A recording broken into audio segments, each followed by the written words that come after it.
Bentuk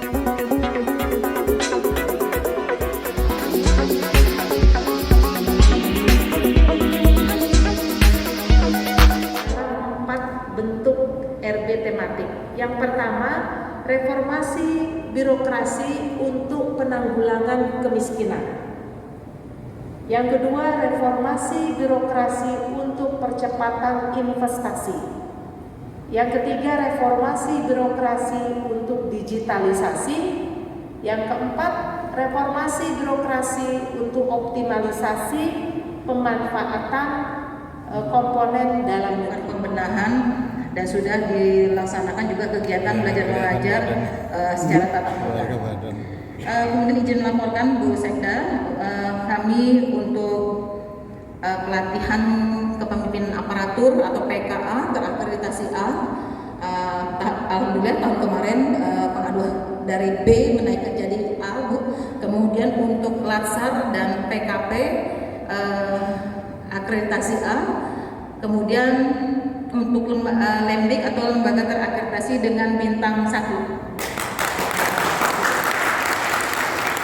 Dan diapresiasi oleh BPSDM Kemendagri penghargaan terbaik ketiga dalam rangka penyelenggaraan sertifikasi kompetensi untuk pemerintahan.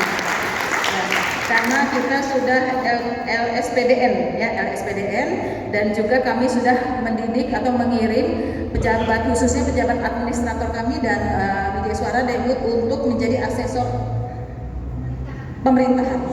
Ya, jadi asesor pemerintahan yang mana nanti kita bisa memfasilitasi kabupaten kota untuk melakukan asesmen bidang pemerintahan. Iya, ya selama ini mungkin kita masih dengan BPSDM Kementerian Dalam Negeri seperti yang kita pernah ikuti di Balikpapan, Bu, untuk yang Pratama kemarin itu yang kemudian ada di bawah fungsional di bawah lingkup Kementerian Dalam Negeri seperti Pol PP, kemudian yang sudah dilaksanakan untuk PDOPD, Pol PP. Kemudian izin kami melaporkan untuk realisasi anggaran, ini memang masih berproses karena kita masih proses TU, GU nihil, izin Bu, dan TUP. Tapi alhamdulillah sebagaimana yang sering diupdate atau Bapak Asisten 2, bahwasannya kami merangkak, Bu, merayap dari bawah, sudah mulai alhamdulillah di posisi biru dengan penambahan anggaran yang sebelum ada penambahan anggaran dimurni 29 miliar sekian, kemudian ditambah penambahan anggaran APBDP jadi menjadi 39 miliar sekian. Insya Allah kami mungkin masih tetap bertahan di posisi biru, itu luar biasa. Jadi kawan-kawan semua berterima kasih di sini.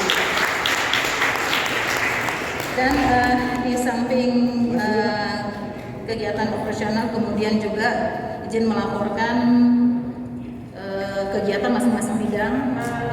Target yang akan dicapai adalah menjadikan BPSDM ini sebagai ASN Corporate University.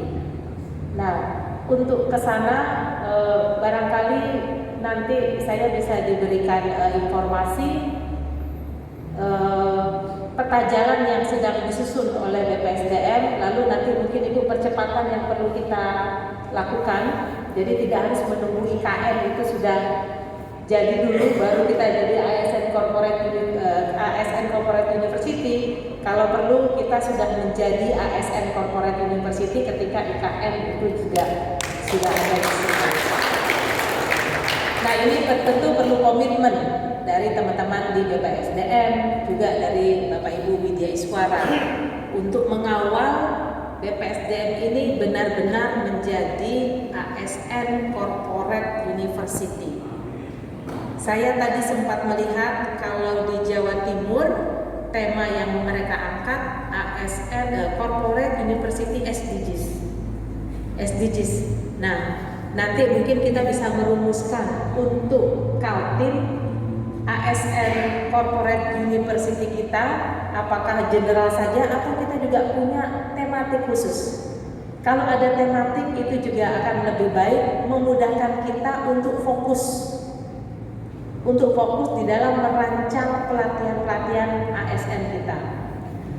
Saya ingat mungkin Bu Dina juga kemarin hadir secara online pada saat launching rencana pengembangan kompetensi ASN yang dilakukan oleh Kemenpan.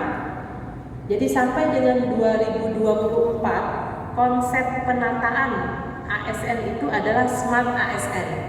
2024 Smart ASN sudah lewat. Sudah lewat itu artinya kita sudah di dalam pengembangan untuk Smart ASN.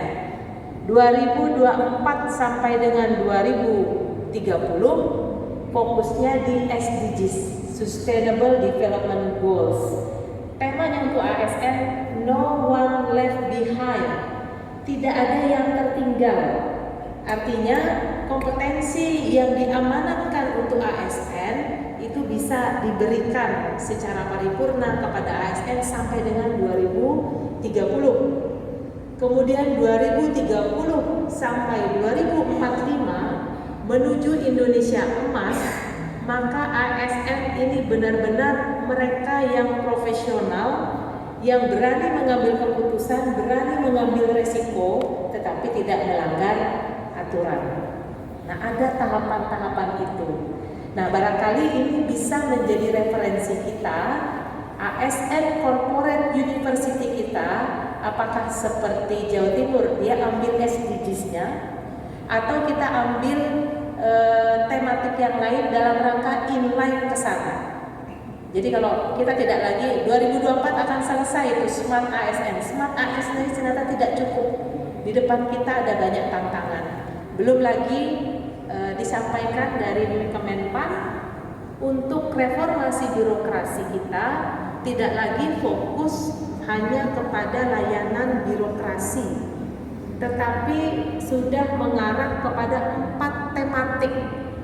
Jadi RB kita, RB yang digaungkan oleh Kemenpan mulai tahun depan akan dikawal dalam 4 bentuk RB tematik. Yang pertama, reformasi birokrasi untuk penanggulangan kemiskinan. Yang kedua, reformasi birokrasi untuk percepatan investasi. Yang ketiga, reformasi birokrasi untuk digitalisasi.